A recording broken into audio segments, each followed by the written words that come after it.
Hello guys, good evening to everyone. और सबसे पहले एक महत्वपूर्ण सूचना कि अगर इस वीडियो पे आए हैं तो इस वीडियो पे आने से पहले जो लिंक का पहला वीडियो दिया हुआ है वो पहले देख लीजिए ताकि इस टॉपिक में बहुत अच्छे समझ में आएगा। ठीक है। और आज हम लोग पढ़ने वाले एक बहुत ही अच्छा सुंदर सा डेरिवेशन पढ़ेंगे। और क्या है? Find the derivation of capacity between two parallel plate. आज हम लोग डेरिवेशन निकालेंगे किसका? पैरेलल प्लेट का। ठीक है, दो पैरेलल प्लेट है, उसका क्या करना है? कैपेसिटेंस। ठीक है, कैपेसिटेंस का क्या करेंगे? डेरिवेशन निकालेंगे। ठीक है, तो ध्यान से देखना है। चलो देखो, मान लो कि दो पैरेलल प्लेट है, पहला है एक्स, दूसरा है वाई। ठीक है, दो पैरेलल प्लेट है। ठीक है, एक्स और वाई दोनों पैरेलल प्लेट है और इसकी धारिता सी है। इसकी धारिता क्या है? सी है। यानी कि इसका कैपेसिटेंस, इन दो पैरेलल प्लेट का कैपेसिटेंस क्या है? सी है।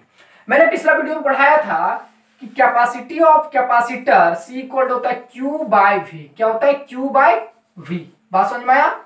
यानी कि फाइंड द डेरिवेशन ऑफ, ठीक है, capacity between two parallel plate. ठीक है, इसकी धारिता V, C इक्वल टू क्या होगा? Q बाय V होगा। यानी कि capacity between two parallel plate C equal to Q by V होगा। लेकिन इसका डेरिवेशन निकालना है। ठीक है, तो क्या आता है? देखो, इन दो प्लेटों के बीच क्या होगा? पोटेंशियल डिफरेंस V है। मान लो इन दो प्लेटों का बीच का पोटेंशियल डिफरेंस क्या है? V है। बात समझ में आया? तो V क्या है? पोटेंशियल डिफरेंस है। और C क्या है? बोलो। C जो है कैपेसिटेंस है। किसका? इन दो पैरेलल प्लेट का कैपेसिटेंस है। क्लियर? उससे पहले एक छोटा सा टॉपिक है, थोड़ा सा समझो, जिसको बोलते हैं क्या है? Coulomb's theorem. क्या पढ़ेंगे आज हम लोग? Coulomb's theorem. ठीक है, सबसे पहले क्या पढ़ेंगे? Coulomb's theorem. कूलम्ब्स थ्योरम क्या कहता है कि यदि किसी चालक का, मान लो एक चालक है, यहाँ पे क्या है? चालक है। यदि किसी चालक का तलीय आवेश घनत्व, तलीय आवेश घनत्व मतलब सरफेस चार्ज डेंसिटी, मैंने पढ़ाया था। ठीक है, सरफेस चार्ज डेंसिटी। यदि किसी चालक का तलीय आवेश घनत्व सिग्मा है, यदि किसी चालक का तलीय आवेश घनत्व सिग्मा है, तो इस चालक के बगल में विद्युत तीव्रता E इक्वल टू होता है sigma by epsilon not epsilon R. Clear? क्या होता है? Sigma by epsilon not epsilon R. यही है क्या है? Coulomb's theorem. बात समझ में आया? यदि किसी चालक का तलीय आवेश घनत्व सिग्मा है, तो आवेशित चालक के बगल में विद्युत तीव्रता, विद्युत तीव्रता मतलब electric field intensity equal to होता है sigma by epsilon not epsilon R. Epsilon not epsilon R मैंने पढ़ाया था। इप्सिलॉन नॉट को निर्वात की विद्युतशीलता कहते हैं। निर्वात की विद्युतशीलता मतलब परमिटिविटी ऑफ फ्री स्पेस, जिसका वैल्यू होता है 8.85 into 10⁻⁻12 coulomb square by newton metre square. Clear? और इप्सिलॉन आर को बोलते हैं relative permittivity. Relative permittivity for dielectric medium. अलग अलग मीडियम के लिए इप्सिलॉन आर का वैल्यू अलग अलग होता है। यानी कि ये जो होता है वेरिएबल होता है। यानी कि अलग अलग मीडियम के लिए इप्सिलॉन आर का वैल्यू क्या होगा? अलग अलग होगा। बात समझ में आ गया होगा? एक बार और मैं इसको बताना चाहूंगा। क्या है? Coulomb's theorem. यदि किसी चालक का तलीय आवेश घनत्व सिग्मा हो, तो चालक के बगल में विद्युत तीव्रता E equal to sigma by epsilon not epsilon R होता है। ठीक है, इंग्लिश से कैसे बोलेंगे?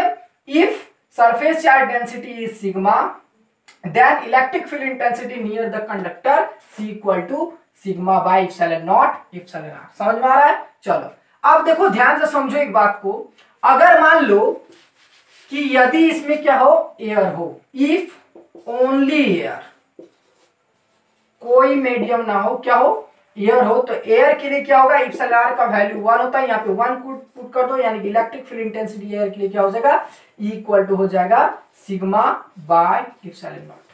क्लियर? नोट डाउन करो इस बात को। यदि क्या हो, अगर ये कंडक्टर कहां हो? एयर में हो, तो बगल में electric field intensity equal to क्या होगा?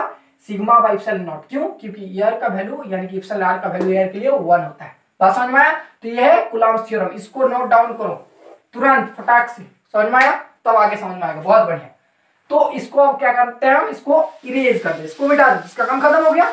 यानी कि electric field intensity near the conductor हम लोग पढ़ लिए, कितना होता है? E equal to sigma by epsilon nought होता है। इसके लिए एयर के लिए, अगर एयर होता। बात समझ में आया? चलो देखो, यानी कि समझ गए कि यानी कि इस पैरेलल प्लेट की धारिता जो होगा यानी कि कैपेसिटेंस इक्वल टू होगा Q by V। Equation first clear.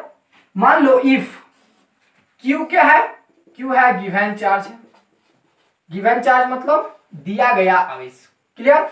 V equal to क्या है, पोटेंशियल डिफरेंस है। मैंने अभी जस्ट बताया कि इन दो प्लेटों का बीच का पोटेंशियल डिफरेंस क्या है, V है। पोटेंशियल डिफरेंस V है।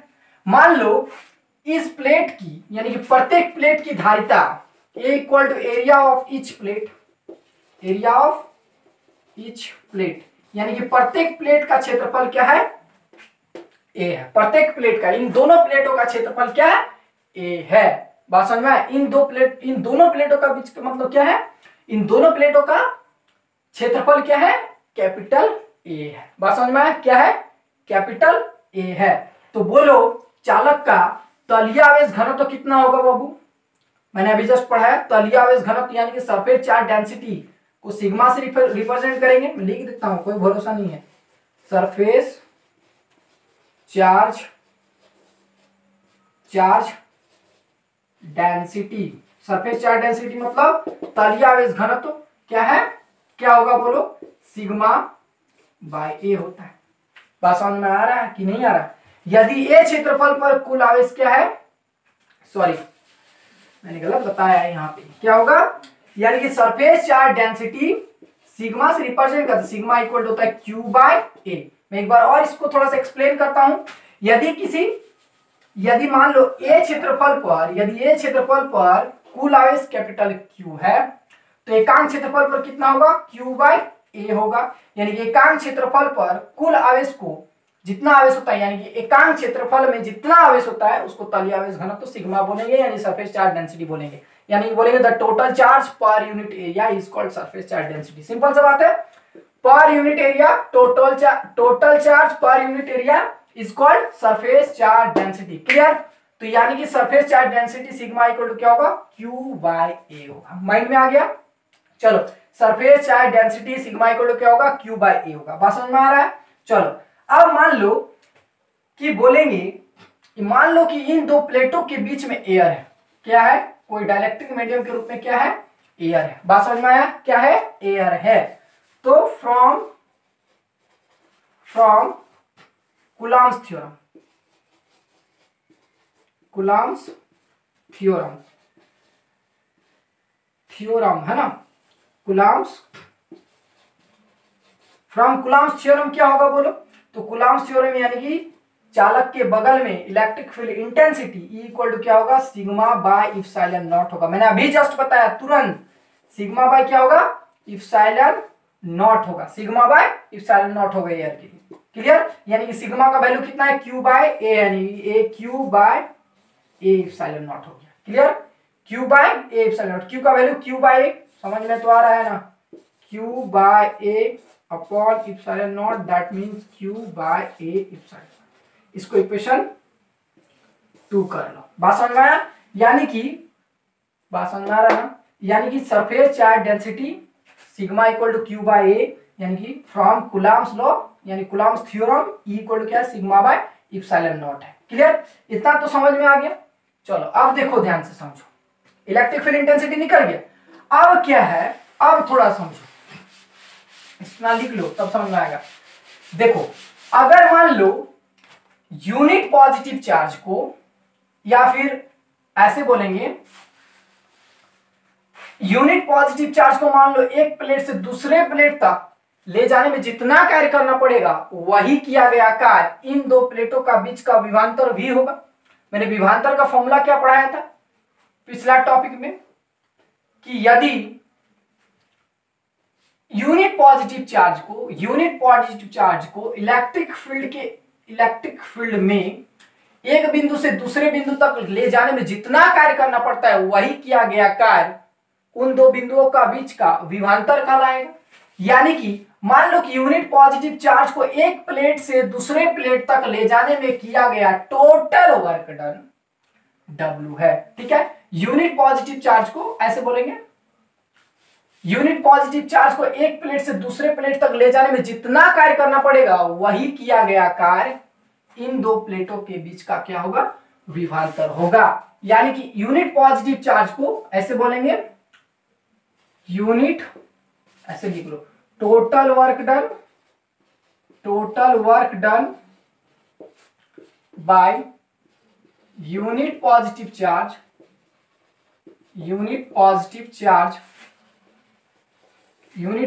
चार्ज फ्रॉम, ठीक है, one plate to another plate,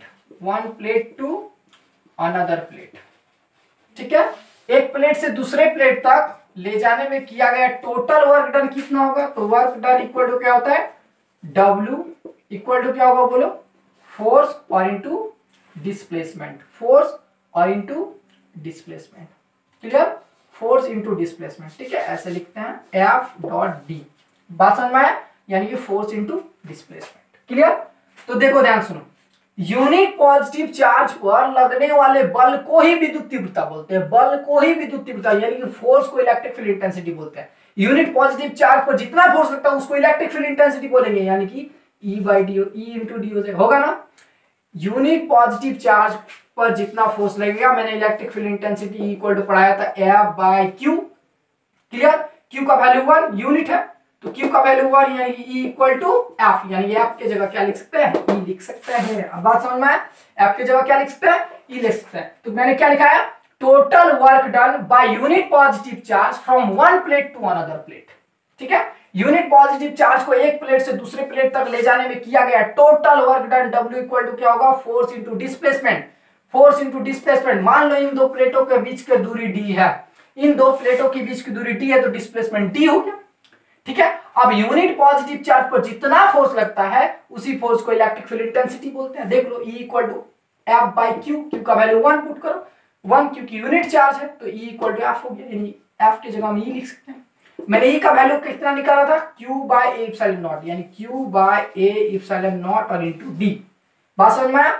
अब देखो ध्यान समझो, यानी कि the total work done by unit positive charge from one plate to another plate, यानी यूनिट चार्ज को एक प्लेट से दूसरे प्लेट तक ले जाने में जितना वर्क डन करना पड़ता है वही किया गया कार्य, यानी कि वही वर्क डन इन दो प्लेटों का बीच का विभवांतर यानी कि पोटेंशियल डिफरेंस V कहलाता है। बस है ना? यानी इन दो प्लेटों का बीच का पोटेंशियल डिफरेंस क्या हो गया? V इक्वल टू हो गया Q/A/0 और इंटू D, क्लियर? इन दो प्लेटों का बीच का potential difference V equal to Q/A/0 और इंटू D हो गया। अब देखो, इन दो प्लेटों के बीच की धारिता अब निकालो। नाउ क्या? Now capacity between the plates, इन दो प्लेटों के बीच की धारिता C इक्वल टू क्या होगा? Q/V, मैंने पहले ही पढ़ा चुका था, C equal to Q/V, equation first. इसको ऐसे भी डायरेक्ट लिखेंगे, from first C equal to Q/V। Q तो क्या था? गिवन चार्ज था। V कितना निकला? V इक्वल टू Q/A/0 और इंटू D, Q/A/0 और इंटू D। Q कैंसिल मतलब कितना? Q कैंसिल मतलब C इक्वल टू A/0 और इंटू D। बात समझ में आया? यानी कि इन दो प्लेटों के बीच की धारिता, C इक्वल टू होता है A/0/D, क्लियर? D क्या है? D था इन दो प्लेटों का बीच का डिस्टेंस, A क्या था? प्रत्येक प्लेट का क्षेत्रफल, the area of each plate, clear? यानी कि डेरिवेशन निकल गया, capacity between two parallel plate C equal होता है A/0/D, याद रखना, A/0/D, क्लियर? और ये किसके लिए था? यदि दोनों प्लेटों के बीच क्या हो? एयर हो तब। अगर मान लो इन दो प्लेटों के बीच एयर ना होकर कोई डाइलेक्ट्रिक मीडियम के रूप में मान लो εr हो, तब इन दो प्लेटों के बीच की धारिता C equal to A/0 into εr/D हो जाएगा। बोलो होगा कि नहीं होगा? अगर मान लो εr यदि एयर है तो εr का वैल्यू 1, εr का वैल्यू क्या 1 पुट कर दो, वही वाला आगे एयर वाला फॉर्मूला आया ना। अगर मान लो कोई दूसरा मीडियम होगा तो εr का वैल्यू चेंज होगा। यानी कि capacity between two parallel plate किन किन बातों पर निर्भर करता है? एरिया पर डिपेंड करता है, εr पर डिपेंड करता है, और दोनों प्लेटों के बीच की दूरी डिस्टेंस पर भी डिपेंड करता है। हाउ, अगर मान लो दोनों प्लेटों के बीच का सॉरी ऐसे एरिया को बदल दिया जाए, अगर एरिया को बढ़ा देंगे, सपोज करो कि प्लेटों का जो एरिया है उसको बढ़ा देंगे तो कैपेसिटी बढ़ेगा, इप्सिलॉन आर को चेंज करेंगे तो कैपेसिटी चेंज होगा, और डी को यानी कि दोनों प्लेटों के बीच की दूरी को मान लो बढ़ा दिया जाए तो डी बढ़ेगा तो सी क्या होगा, घटेगा, यानी कैपेसिटी क्या हो जाएगा, घट जाएगा। क्लियर, अगर डी को कम करेंगे तो कैपेसिटी बढ़ेगा, यानी कि इन दो प्लेटों का बीच का डिस्टेंस को कम कर देंगे तो डिस्टेंस कम करेंगे तो कैपेसिटी क्या हो जाएगा, बढ़ जाएगा। इन दो प्लेटों के बीच की धारिता यानी कैपेसिटेंस क्या हो जाएगा, बढ़ जाएगा। बात समझ में आ रहा है? क्लियर, तो याद रखना देख लो capacity between two parallel plate C equal होता है A epsilon naught upon D. ये किसके लिए, एयर के लिए। अगर दोनों प्लेटों के बीच में कोई पराविद्युत माध्यम दैट मींस डाइलेक्ट्रिक मीडियम हो तो सी इक्वल टू यानी capacity between two parallel plate C equal to होगा A epsilon not epsilon R upon D होगा। इसको माइंड में नोट कर लो। क्लियर, और ये फॉर्मूला एग्जाम में भी पूछता है तो क्लियर करके रखना, थोड़ा भी दिक्कत नहीं होने वाला। किसमें, न्यूमेरिकल्स में सबका वैल्यू दिया रहेगा, पुट कर देना, कैपेसिटी निकल जाएगा। क्लियर, अब हम लोग नेक्स्ट वीडियो में एक और डेरिवेशन बात करेंगे। ठीक है, अब नेक्स्ट वीडियो का डेरिवेशन क्या होगा, मान लो किसके लिए पढ़े, एयर पढ़े और कोई डायरेक्ट्रिक मीडियम करे, मीडियम के लिए पढ़े। अगर मान लो इन दो प्लेटों के बीच में कोई स्लेब डाल दिया जाए, कोई डाइलेक्ट्रिक मीडियम का मोटा सा परत डाल देंगे इस दोनों प्लेटों के बीच में, तब कैपेसिटी क्या होगा, इसके बारे में पढ़ेंगे। ठीक है, तो नेक्स्ट वीडियो में फिर मिलते हैं हम लोग। ठीक है।